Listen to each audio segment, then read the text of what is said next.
Now that's where enlightenment comes in. We are enlightened, but are we even voting? So for me, that's even something I find questionable. We're enlightened, we understand what it means to actually, have an accountable government, an inclusive government. We know what it means to actually select a leader or elect a leader into office. We know the socioeconomic benefits, but are we doing the right thing? We're enlightened. Secondly, the other part of the equation, they are voting, they're in the higher population, but they are not enlightened. So I think enlightenment can be quite subjective and very relative. It's how we actually define it. So for the literate and the educated people, how do we start enlightening them? For the non-educated people, what can we do to connect with them so that they actually see the purpose of actually voting? They see the purpose of actually selecting a leader. They understand what leadership can do to them. When it comes to global issues now, people are tired. There's just so much going on. There's the migration problem. When you go to Western countries, right, you're seeing the inflow of migrants, unskilled, both skilled and unskilled, but a lot of unskilled people. You've got political and economic harsh realities in Middle Eastern countries. A lot of them are traveling out of the country. But here's the thing: they're migrating to Germany, they're migrating to the UK. People don't want to vote, and people are angry. The state, the government have failed the people. So people actually don't. It's just like frustration, lack of hope. People need to connect to the real sense of democracy. It's a global problem. For Nigeria here, what I've said is, it's actually enlightening people differently. For we educated people, what do we need to do? For the non-educated people, how do we actually help them understand what democracy really means and what it can do for them? It's a give and take thing, supply and demand for them, yeah. All right then, thank you very much. Okay. Shana, quickly, continuing with what you said, I think we're actually seeing this the opposite way. It's enlightenment versus education. Yeah. So, around this table, we're educated, right?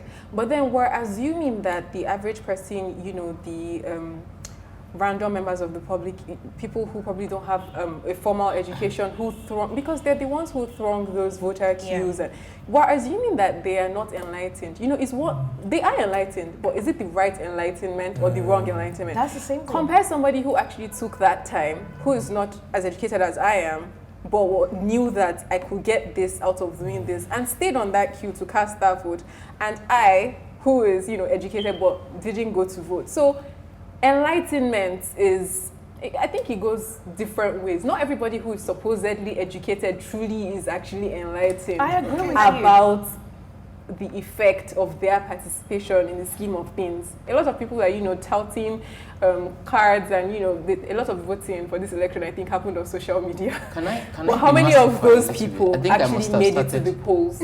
Okay. The trouble with the words. Let me just define a few so that I can help the contributors. The contributors. I chose my words carefully, and I used enlightenment for a reason. I didn't say education. Education, just like every other word that has been bastardized in Nigeria, is perceived to mean you are there, you have a certificate on that cardboard that you have merged with another cardboard that guarantees you job outside, that makes everybody owe you money. That's not what I'm talking about. I'm not talking about the assembly line literacy program we call education in Nigeria. That's why I used enlightenment. And there's no positive or negative enlightenment in the real case of it. We have enlightenment and we have indoctrination, which is what you're talking about. Okay. It seems like Mr. Paul had something to say. I wanted to speak along that line, about enlightenment as far as voting is concerned. It could also be that quite a number of people appear to be enlightened, because if you are educated and you do not go out to vote, and because I've actually engaged quite a number of educated people who refuse to vote, and what they say is that our votes don't count, really. So, and the question I ask them is, if your vote doesn't count, because you are thinking your vote counts, but those at the top who are vying for these positions believe that your vote counts, because why are they buying it if it doesn't count? Why are they paying? Exactly, why are they rigging it? Why are they paying? Why are they putting money down for you to thumbprint if it doesn't count? So, it actually counts. right? So the enlightenment, like you said, in context, some people appear to be enlightened, while but they are not actually enlightened as far as voting is concerned. And then those that are less educated or less literate, let me use that word, less literate or not even literate at all, are quite enlightened as far as voting is concerned. Okay, I have something for Dyer. So the perspective is that, from what everyone has said, we seem to come to a conclusion that there is an issue with the Enlightenment. But, you know, Joke made a valid point.